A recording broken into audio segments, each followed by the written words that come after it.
Salutare tuturor, bun venit la un nou video cu Darius Știe. Astăzi vom face o hintă în pomul ăsta de aici, vom face o hintă așa, să mă dau. No! Deci, hai să începem. Voi începeți prin dând jos creanga asta, această creangă. Pentru că dacă mă dau cu hinta doar să nu intru.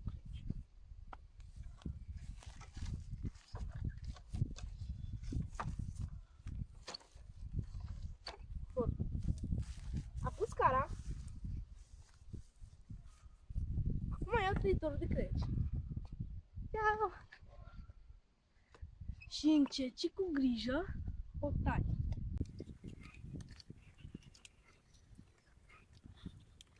Dar stați! Am uitat să zic ceva. Înainte să intrăm în video, duceți-vă un pic mai jos, dați scroll down și apăsați pe butonul ăla de like și subscribe. Și pe clopoțel dacă vreți. M-ar ajuta o grămadă. Acum hai să începem.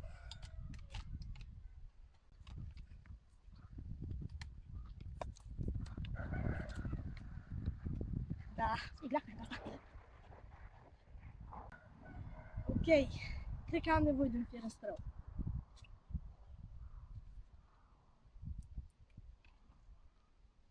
Nu pot da jos. Oh, come on. Oh my god. It's okay.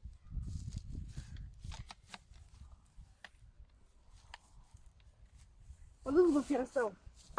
BRB. 1 minute 37 seconds later. Am venit înapoi cu fierăstrău. Înainte să începem. Nu faceți asta acasă. Decât dacă sunteți peste 18 ani sau aveți un adult lângă voi.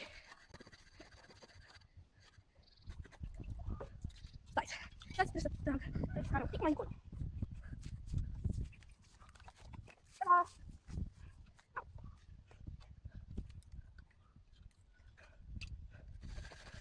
Și la final vom avea încă un proiect pentru voi, abonați-vă.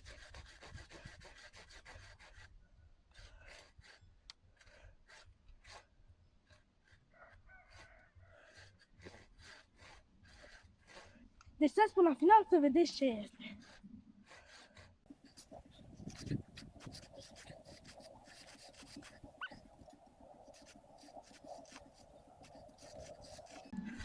Oh my god! Ui, super greu! Dar așa e la țară.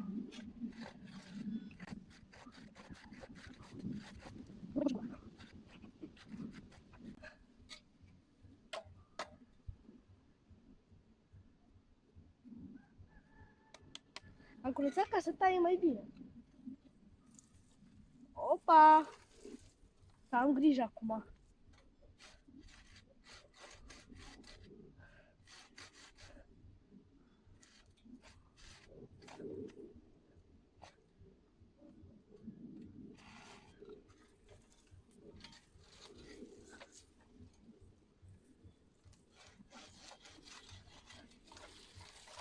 Gata!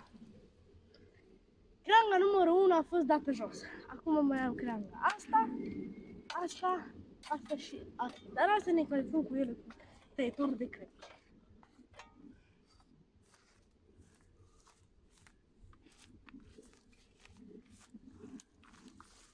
O lăsăm un pic deoparte creanga. Acum luăm tăietorul de crengi, care e aici. Să începem să tăiem celelalte crengi.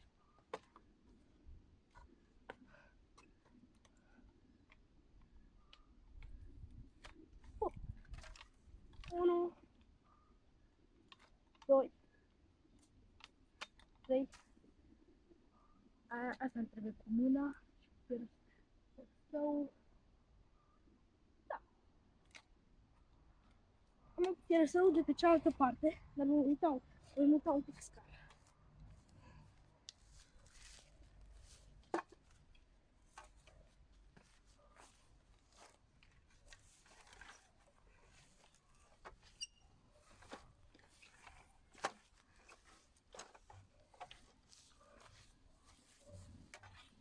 Da, hai să continuăm.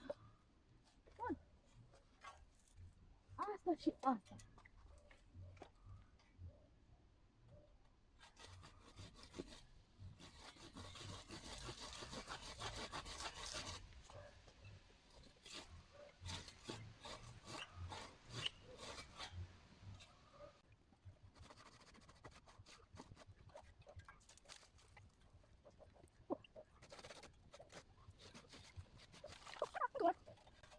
Mai am asta și mi-am dat seama că și asta mă încurcă.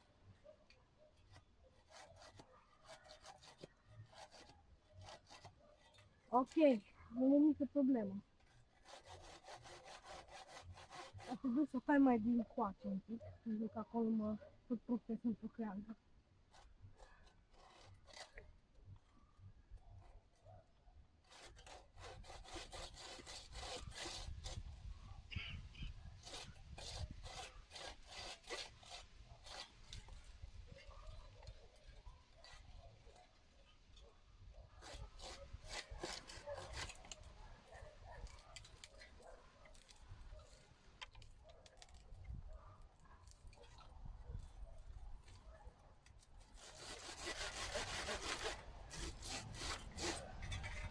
Păi nu știu ce mă doare mâna.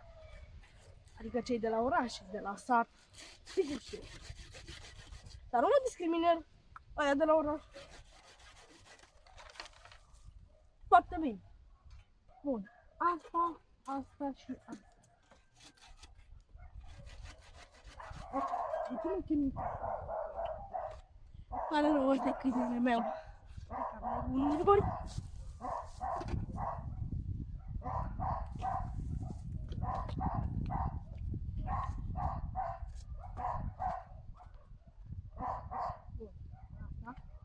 Mă putem la asta. Așa.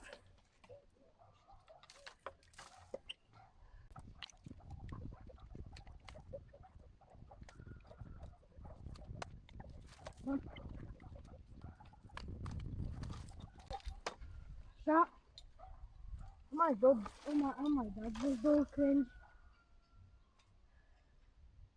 Și mai am decât asta.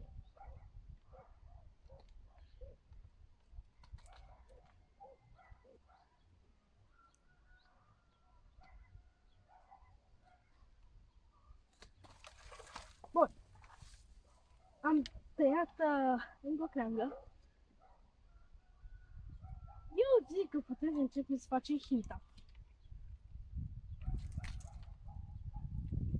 Aici un pic. Trebuie să le tai ca la frizer.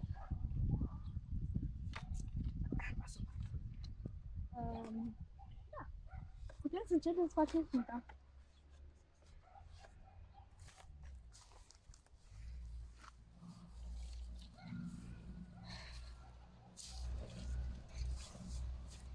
Diretorul voi lua și îl voi pune unde nu mă deranjează, ca să evităm orice accidente.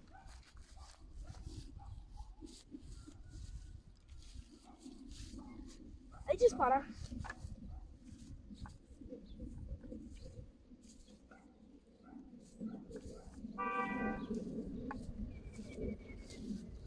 Ok, bun. Trebuie să mutăm un pic asta, fix sub.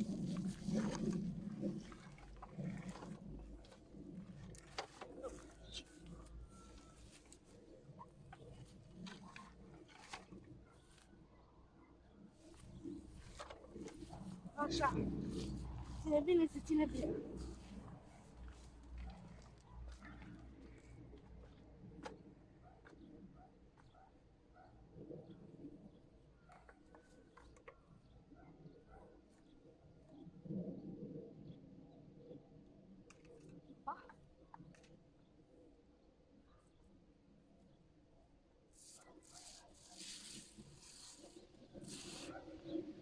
Deci, o sfoară o voi pune aici și după aia cealaltă o voi pune, uite, aici.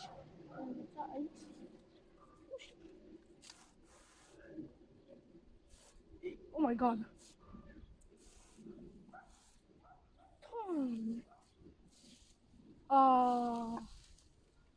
S-a agățat sfoara într-o creangă.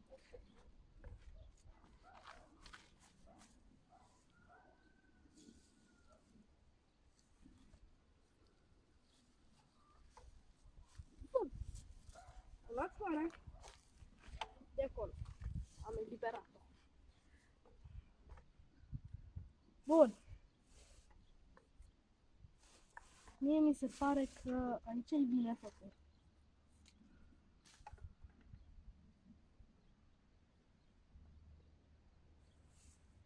Cam așa. Cam așa. Da, cam așa merge.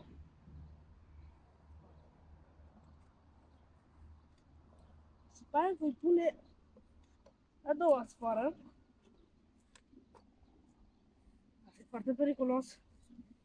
Încă o dată v-am zis, nu încercați asta acasă să performați. Fără supraveghere de adult. Eu am una, e un pic mai încolo și asta e bine. Da, pe aici merge. Nu pe aici. Începe de aici, ca să pot petrece. Auci. Seara asta m-a prins ca în duș.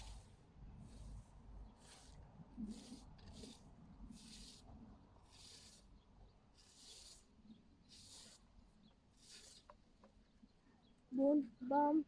Mă mai luăm cea, mă luăm încă o dată capătul și mai petrecem pe acolo. Bun.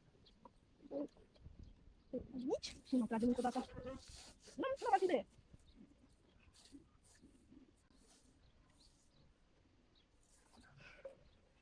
Oh my god!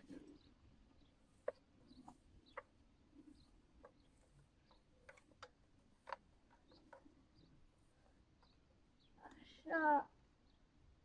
Și încă o dată.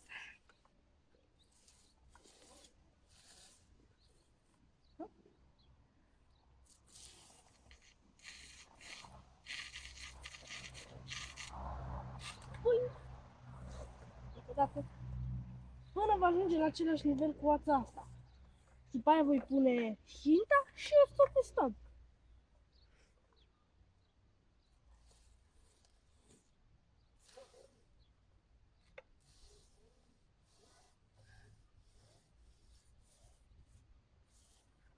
Și în timpul ăsta cât o fac, hai să vă zic o poveste care mi s-a întâmplat mie și cu încă doi prieteni de-ai mei. Într-o zi, ne plimbam cu noi trei cu biciclete și vrem să mergem sus să ne dăm pe un dealul de la capela, așa, pentru că e un deal foarte abrupt și foarte fain, de prin o viteză extrem de mare. Și mai e acolo jos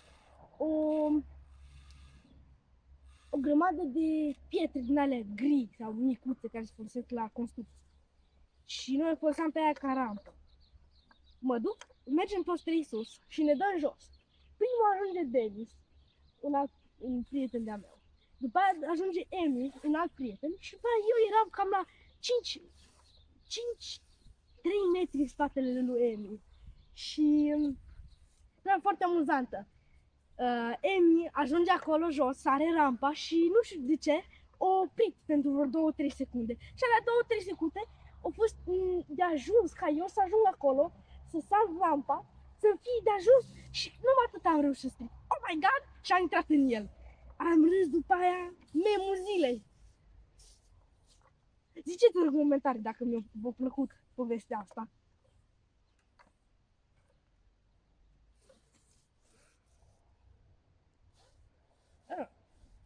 Bă, de ce așa de...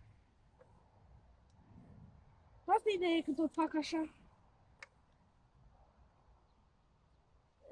Hai că facem un pic rapid să ies.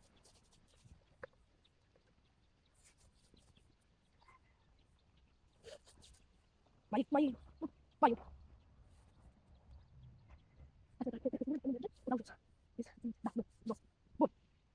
Problema. Bun. Problemuță, da.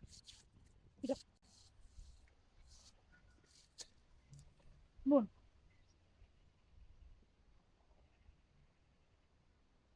Eu zic că e destul. Hai să începem să montăm hinta.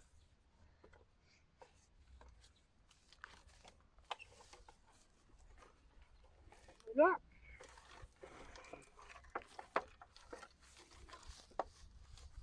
Au, am zis. Gata, tot e bine.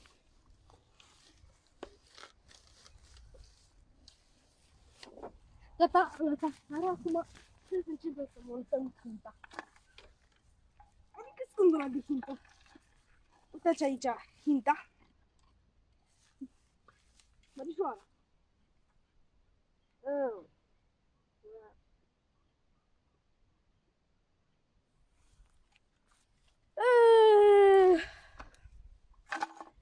Trebuie să le ducem mai sus pe astea.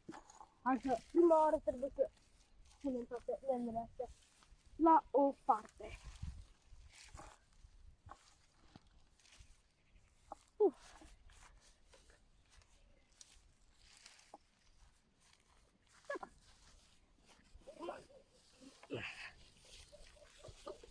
Scara.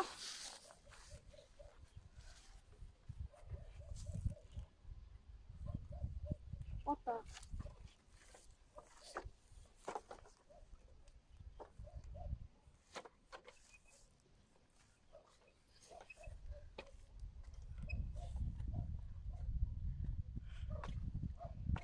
Bun. Asta o vom mai petrece. O trece pe aici odată. După aceea asta. Pe aici. Încă o dată.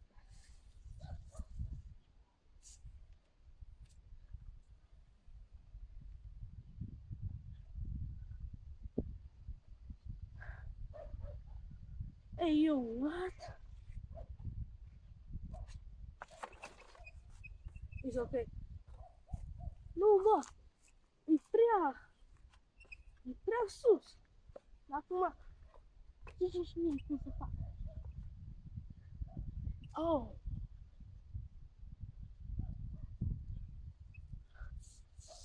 Dau pe asta iar jos. Și pe asta, dacă o trec iarăși așa, mai am o idee. Trebuie să meargă. Voi petrece pe aici până la înălțimea dorită. Care e cam asta. Și după aia cumva încerca să fac un nod.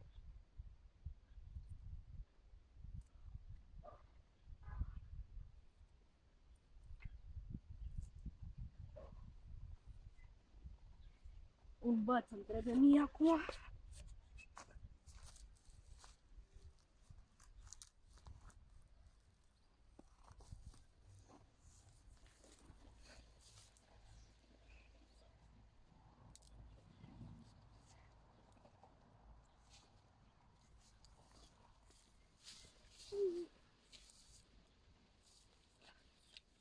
Ar fi foarte fain să-mi tai în jumătate.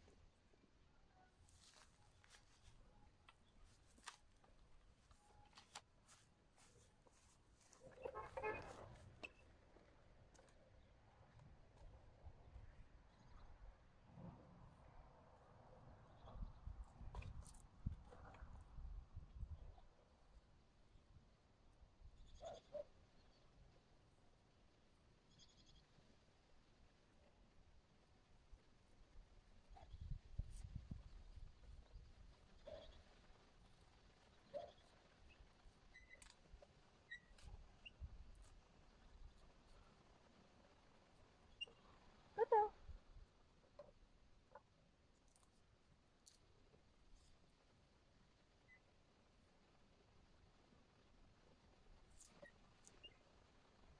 Nope, nu merge ideea asta.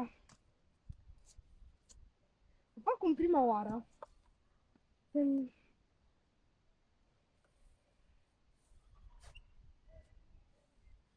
Acum asta e până aici. Dar unde e logica?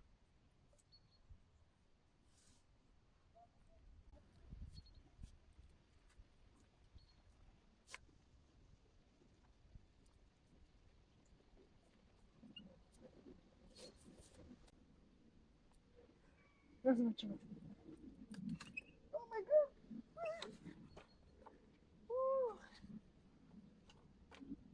Yeah. That? I got this!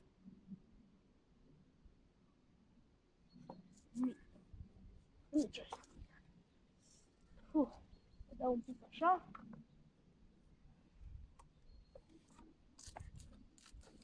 Da.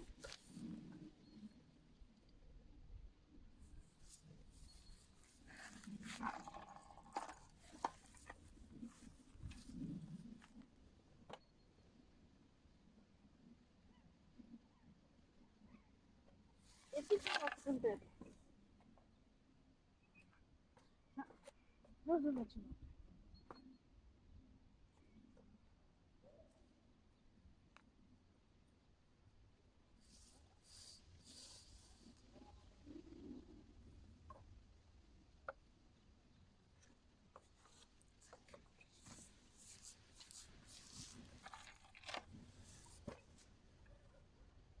Păi da, merge așa. Merge. Așa. Hai să începem să o legăm.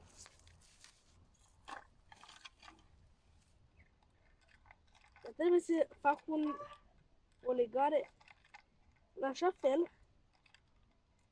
Hai să scot așa și gata. Da. Cred că merge vechiul nod. Bam.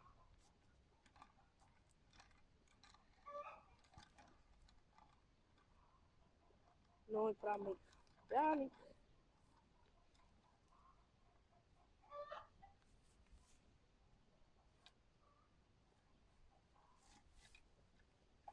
Da, merge așa. Așa. Da, așa.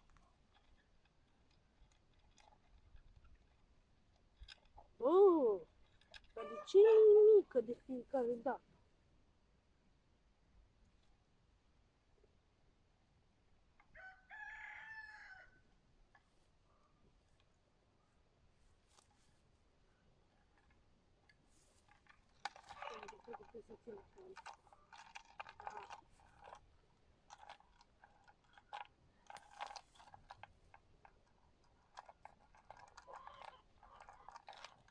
Bun. Gata. Nodul numărul 1 e făcut. Acum nodul numărul 2. Abia aștept să văd dacă merge.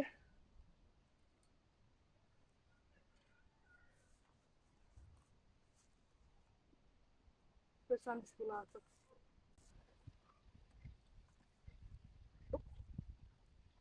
Acum. Da, am destinat.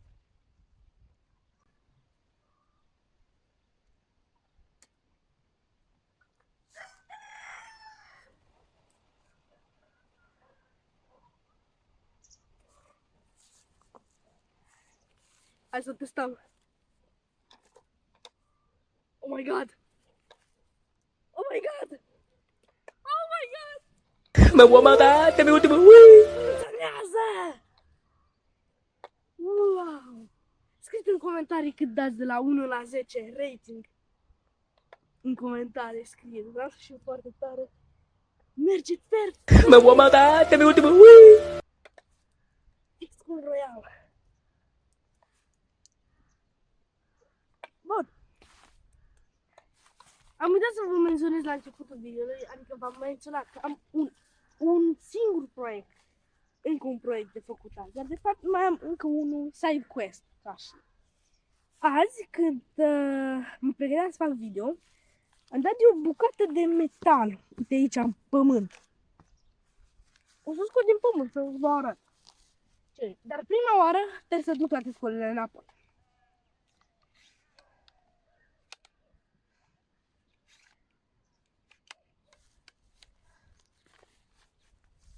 Așa, fierăstrău și da, după da. Deci, da, 2000 years later. 2000 years later. Am revenit. Acum hai să săpăm, dar prima oară trebuie să scot telefonul de pe tripod. Deci, uitați aici bucata de metal. Vedeți? Uite asta de aici. Și vreau să scot cu asta, pentru că cu mâinile Pot să trag cât vreau, dar ea nu se mișcă. Eu nu înțeleg. Nu înțeleg și eu. Deci, haideți să scoatem.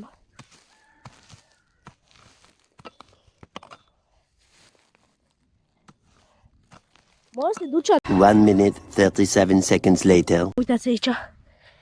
Capătul. Stați un pic că e pe zoom in, nu știu cum s-a făcut. Așa. Uitați aici capătul.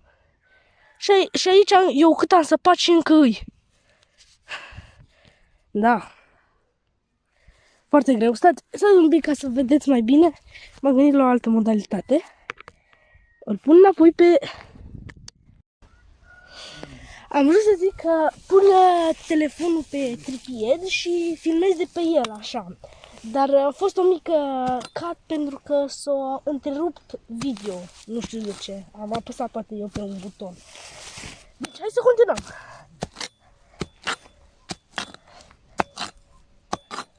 No. Bă, voi vedeți ce văd și eu? What the... What?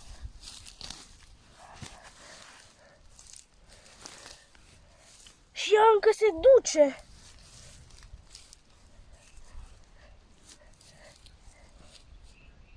Doamne, hai să mai săpăm. Ia uitați aici. Ia uitați aici ce chestie. Uite de aici. De aici se duce până aici. Și încă se mai duce încolo, sub pământ. Deci haideți să mai vedem ce am găsit. Doar de curiozitate. Asta, nu că... Oh my god, nu știu ce. Pur doar așa de curiozitate. Ok, se ridică pământul. Oh my god.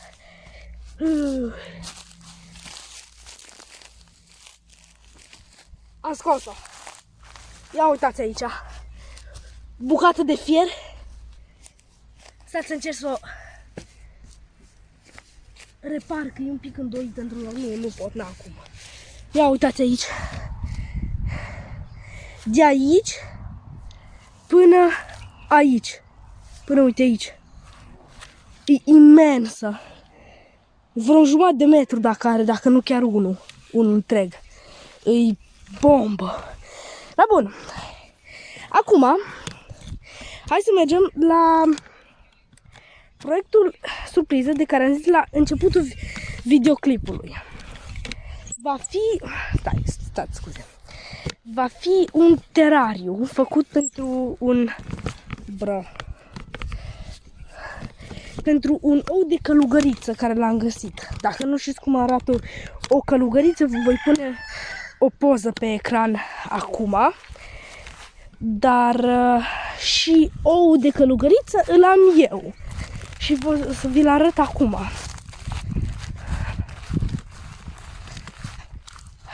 Și vreau să fac un terariu ca poate să iasă călugărița din nou și poate am o călugăriță. Îmi pare rău. Nu din astea. Deci da. Haideți să vă arăt ou de călugăriță. Dacă mă e acolo, dacă nu pica pe jos, dar sper că de rău fac urât. Da, uitați-l aici. Asta e un ou de călugăriță, pare ciudat, corect? M-a învățat tata. Eu le găseam înainte și eu cum am 100 IQ, le rupeam crezând că nu știu ce gânganie care atacă grădina. Uitați aici unde o să fie terariu în asta. Deci, da, o să vină înapoi cu toate resursele. 2000 years later. Bun, acum e timpul de decorare și plantare. Voi aduce niște semințe de trifoi, dacă găsesc. Mă duc să 1 minute 37 seconds later. N-am găsit trifoiu, dar am găsit niște flori mușețel, echinacee, gălbene. O, să plantez niște gălbenele aici. După aia avem crizantemă. După aia mai avem zburătarea Epilobin angustifolium. I don't know what that. Măcriș, nu. Iarbă nu oregano. Nu. Usturoiță, nu. Rucolă, nu. Bun, am aici niște gălbenele. Să le plantez pe astea. Și ca să știți, am pus și niște râme aici. Și de să vă zic un fun fact despre râme. Voi când vedeți niște râme, presupun că le rupeți în două. Dacă da, dați un like dacă n-ați făcut asta până acum. Și abonați-vă. Dar de fapt nu le rupeți, pentru că ele sunt un ajutor foarte mare al pământului.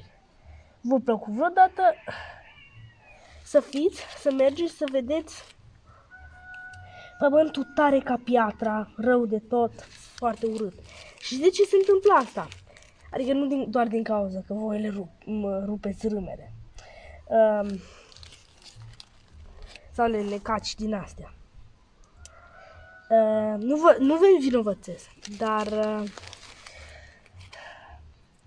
ele afână pământul. Ele fac tunele micuțe și îl fac mai moale prin tunelele alea. Și tunelele alea fac pământul moale și pentru fermieri mai ușor ca să-și planteze semințele. Deci, data viitoare când vedeți o râmă care e gen în apă după ploaie, scoteți-o din apă, că prea multă apă nu le e bine și mor din cauza ei. Dar da, hai să mai zic încă o treabă. O râmă când o rupeți de fapt în două, o rupeți în două și o parte din ea moare, dar cealaltă încă crește, ca șopârla cu coada ei. Bun, am plantat niște gălbenele, niște crizanteme, hai că plantez aici.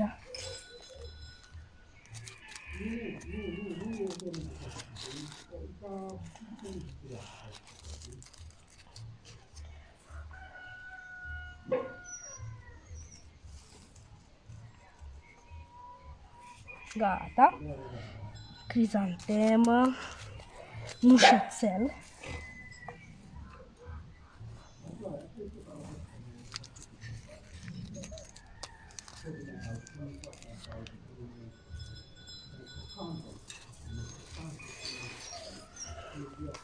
Am pus tata punga. Încanecie nu și nu. Bun. Acum ai timpul să decorez cu pietre, dar mă duc să duc asta la loc. 2000 years later. Eu am adus câteva pietre mari pentru terariu. Voi pune o piatră, uite aici. Nu aici, că aici am plantat. Voi pune una în sala asta, uite acolo. De aici. Și după aia voi pune una deasupra ei, uite așa. Sau cum să fac? Voi pune, uite, doar asta, voi pune, uite, așa.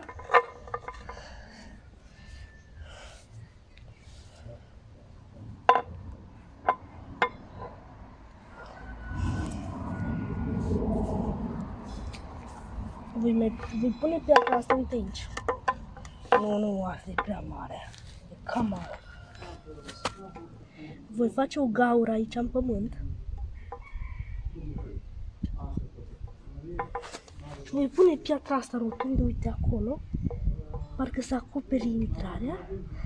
Dar să fie de fapt o intrare. Și acolo voi pune ou de călugăriță.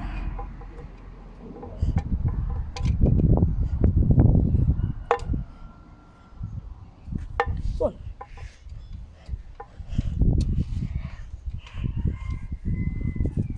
Și în fiecare săptămână voi posta un video, adică în fiecare duminică, voi posta un video despre cum evoluează terariul. Da, cam asta este. Îl voi lăsa să-și facă creșterea naturală, nu voi pune eu nimica. Voi uita doar atâta. Voi pune fiecare zi sau o dată la 2 zile. Voi uita. Acum îl iau și îl pun frumos în atelierul meu, care este, uite, acolo. Uite acolo. Dacă puteți să vedeți, uite acolo. Voi reveni imediat. Mama mia. Să spatele cu asta, dar stați. Uitați o chestie. Plantele au nevoie de soare. Și animalele nu. Deci, la soare cu el. Aici va rămâne de acolo. Și în fiecare săptămână voi posta un video despre ea. Deci, cam asta a fost videoul de azi. Sper că v-a plăcut. Scrieți în comentarii ce credeți de video ăsta. Și pentru fiecare subscriber nou, voi lua o caiet și voi tăia o imagine dintr-o revistă, orice revistă, și o voi pune acolo pe caiet. Vreau să ajung la 1000 de subscriber. Dacă voi puteți să faceți asta până în vară, vă sunt foarte recunoscător. Vă rog frumos, faceți asta până în vară. Pa, pa!